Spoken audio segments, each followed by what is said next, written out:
নমস্কার বন্ধুরা, আমি মেঘনা।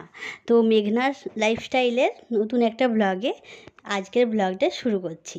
তো এই যে সংসারের কাজবাজ, রান্নাবান্না, বাড়ির কাজকর্ম, এগুলো নিয়েই তো আমাদের সংসার গড়ে ওঠে, তাই না?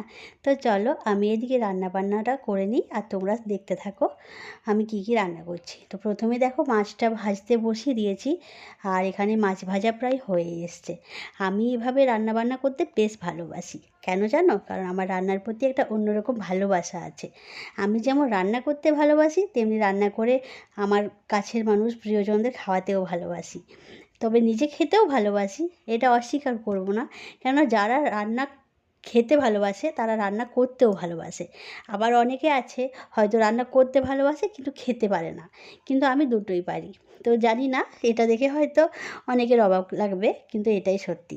তো যাই হোক, রান্নাবান্না ওদিকে রান্নার মতোই হতে চলেছে, আর এখানে আমি আর মা সকালের যে খাবার সেটাই খেয়ে নিচ্ছি। তো এই গরমে ভিজে ভাতের থেকে বেশি ভালো কিছু আর হয় না, সেই জন্য মা ওদিকে ভিজে ভাতের সাথে মুড়ি খেয়ে নিচ্ছে, আমিও সেম। আর একটু ভাজা মাছ পেঁয়াজ লঙ্কা দিয়ে বেশ ভালো করে মেখে সেটা দিয়েই খাচ্ছি, আর চপও আছে সাথে। আর মাছের সরষে দেওয়া হলো, আর এখানে আছে মুসুরের ডাল, সাথে এখানে মাছের ডিমের যে ভাজিটা করব সেটা দেরি আছে, মেখে রেখেছি। আর এই যে শাক ভাজা, সবজি, পোস্ত, এই দিয়ে আজ রান্নাটা শুরু করলাম। আর প্রথম যেহেতু ভিডিও করছি, প্রথম ভ্লগ, তো একটু হয়তো এলোমেলো হয়ে যাচ্ছে। যাই হোক, চলো এখানে মিষ্টি দিচ্ছি, কারণ আছে একটা, বাড়িতে এসছে বাড়ির জামাই, বড় জামাই বলে কথা। তো হঠাৎই জামাইবাবু আর দিদিভাইয়ের 2 ছেলে এলো। তো বেশ ভালো লাগছে, এরকম হঠাৎ করে যদি কেউ আসে আর অনেকটা খুশি নিয়ে আসে, তো এর থেকে ভালো কিছু হয় না।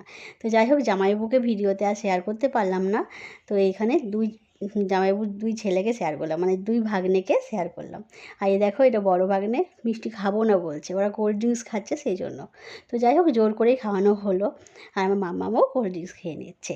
বাড়ির যে কাজকর্ম করতে আমি মোটামুটি ভালোবাসি, মানে শরীরে যদি দিয়ে ওঠে তাহলে আমি কাজ করতে পারি, আর একটা সময় ক্লান্ত হয়ে গেলে আর ভালো লাগে না।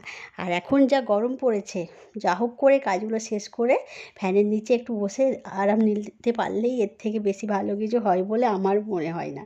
তো খুব স্পিডে আজ একটু কাজটা করতে হচ্ছে, যেহেতু বাড়িতে গেস্ট এসেছে বলে কথা, আর প্রচণ্ড গরমে নাজেহাল অবস্থা। তো যাই হোক, রান্নাবান্নার পর আমি প্রথমে গ্যাসটা আর এই স্ল্যাবটা মুছে নিলাম। তো জামাইবাবুকে এবার চা দেওয়ার পালা। এখন বাজে প্রায় 12:30। তো যাই হোক, যেহেতু বাড়ির জামাই, চা না দিলে হবে? শুধু মিষ্টি জলে চলবে না। তো সেই জন্য চাটা বানিয়ে জামাইবাবুকে চা দিতে যাচ্ছি। আর চিমনিটাও মুছে নিয়েছি, যেহেতু রান্নার পরে তেল চিটটা বসে যায় সেই জন্য। যাই হোক, রান্নাঘর পরিষ্কার পরিচ্ছন্ন হয়ে গেছে। পরের ভিডিও নিয়ে